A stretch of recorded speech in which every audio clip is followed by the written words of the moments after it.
இருதய தியானத்தினால் மூளைக்கு ஏற்படும் விளைவுகள். இருதய தியானம் மூளை மற்றும் நரம்பு மண்டலத்தை சுத்தம் செய்து சக்தியூட்டுகிறது. சகஸ்ராரா சக்கரம் மூளையை கட்டுப்படுத்தி சக்தி ஊட்டுகிறது. சிறுவர்கள் இருதய தியானத்தை செய்வதால் அவர்கள் மூளையில் உள்ள செல்களுக்கு சக்தி ஊட்டுகிறது. இதன் விளைவாக அவர்கள் வேகமாக சிந்திக்கிறார்கள். உணர்ச்சி வசப்படாமலும் உணர்வு ரீதியாக மிகவும் நிலையான தன்மையை அடைகிறார்கள். ஒரு முன்னெச்சரிக்கை காரணமாக அவர்களின் வயதின் காரணமாக குழந்தைகள் இந்த தியானத்தை வாரத்தில் ஒரு நாள் மட்டுமே செய்யலாம்.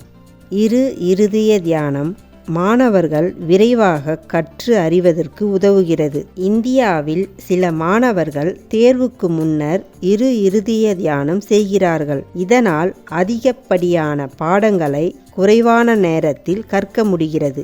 மேலாளர்களுக்கும் மற்றும் எக்ஸிக்யூட்டிவ்களுக்கும் இருதய தியானம் செய்வதால் அவர்களது சிந்தனை திறன் அதிகரிப்பதோடு மட்டுமல்லாமல் மிகவும் விரைவாகவும் கூர்மையாகவும் சிந்திக்க முடிகிறது. இதனால் அவர்கள் விரைவான மற்றும் சிறந்த முடிவுகளை எடுக்க இயல்கின்றன.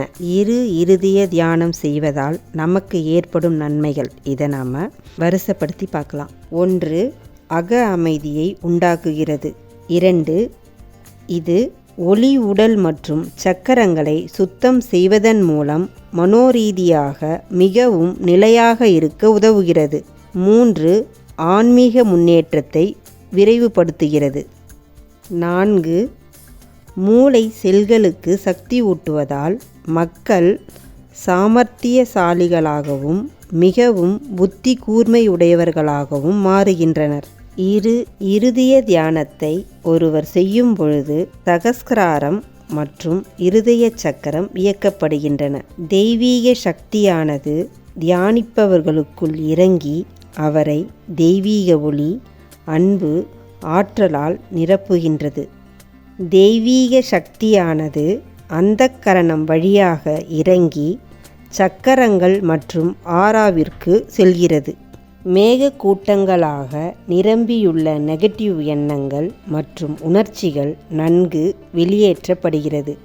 இதனால் ஆராவானது நன்கு சுத்தப்படுத்தப்படுகிறது.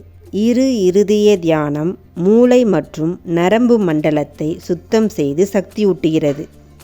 எனவே மூளை மற்றும் நரம்பு மண்டல வியாதியால் பாதிப்படைந்தவர்கள் வாழ்க்கையில் இந்த தியானத்தை வாரத்தில் 2 முறையாவது செய்யலாம்.